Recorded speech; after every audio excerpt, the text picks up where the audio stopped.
नमस्कार. माझी योजना चॅनलमध्ये मी रुचिता आपले स्वागत करते. मागील वर्षी खरीप हंगामात अतिवृष्टीमुळे नुकसान झालेल्या शेतकऱ्यांसाठी एक मोठी आणि महत्त्वाची बातमी आहे. नुकसान भरपाईचे प्रलंबित अनुदान मिळण्याची प्रतीक्षा अखेर संपण्याची शक्यता आहे. आजपासून राहिलेल्या शेतकऱ्यांच्या खात्यात अनुदान जमा होण्याची प्रक्रिया पुन्हा सुरू होण्याची शक्यता आहे. 8 डिसेंबर 2025 पासून राज्याच्या हिवाळी अधिवेशनाला सुरुवात होत असल्याने सरकारवर वाढलेल्या दबावामुळे वितरण वेगाने पूर्ण होण्याची शेतकऱ्यांना आशा आहे. शेतकऱ्यांसाठी मंजूर झालेले एकूण अनुदानाचा आकडा मोठा असला तरी अद्याप 40% अधिक रक्कम वाटप होणे बाकी आहे. 5,686 कोटी रुपयांची प्रचंड रक्कम अजूनही राज्यात लाखो शेतकऱ्यांच्या प्रतीक्षेत आहे.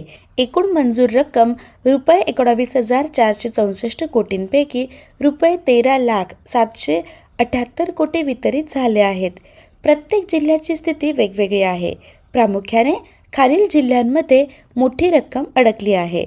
अमरावती येथे रुपये 443.83 कोटी बाकी आहेत.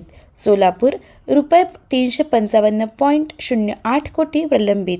अहिल्यानगर रुपये 351.86 कोटी प्रलंबित. बीड येथे सर्वाधिक शेतकरी पात्र असूनही रुपये 304.76 कोटी अजून बाकी आहेत. तुमचे अनुदान अडकले असल्यास खालील प्रमुख कारणांपैकी एखादे कारण असू शकते. 1. मोठ्या संख्येने शेतकऱ्यांनी अजूनही KYC प्रक्रिया पूर्ण केलेली नाही. 2. संयुक्त बँक खाते असल्याच्या अनुदानात तांत्रिक समस्या. 3. ज्या शेतकऱ्यांचे निधन झाले आहे त्यांच्या वारसदारांचे नावे अनुदानाचे वितरण प्रलंबित आहे. 4. मोसंबी, डाळिंब यांसारख्या फळबागांचे नुकसान झालेल्या शेतकऱ्यांच्या वितरणात विलंब. आजपासून राज्याच्या विधिमंडळाचे हिवाळी अधिवेशन सुरू होत आहे. यामुळे अनुदान वाटप हा मोठा राजकीय मुद्दा ठरणार असल्याने प्रशासनाकडून वाटप वेगाने होण्याची दाट शक्यता आहे.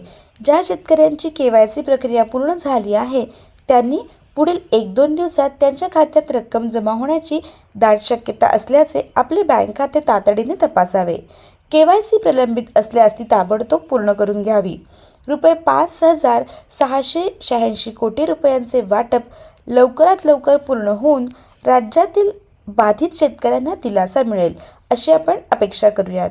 मी रुचिता या महत्त्वपूर्ण माहितीसह इथेच थांबते. माझी योजना चॅनलला सबस्क्राईब करायला विसरू नका. धन्यवाद.